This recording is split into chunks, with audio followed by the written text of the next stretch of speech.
Kotlin tutorial number 8, collections. Kotlin collections come in two flavors, read-only and mutable. List of creates a read-only list. You cannot add, remove, or replace elements.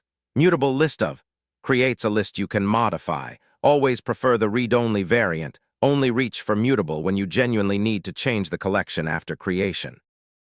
A set automatically removes duplicates. Add the same element twice and it appears only once. A map stores key-value pairs. Map of Alice to 95 is cleaner than Java's put. Calls. Access a map with map key, it returns null if the key is missing, so you never get a no such element exception. Use filter to keep elements matching a predicate and map to transform each element. Both return a new list. The original is unchanged. Chain them to express data transformations in a pipeline that reads left to right, unlike nested Java loops that read inside out. Use flatMap to transform each element into a list and flatten all results into one list. groupBy creates a map K, list V from a list in one call, no manual loop, no intermediate mutable map. sortedBy sorts by a key selector without modifying the original list.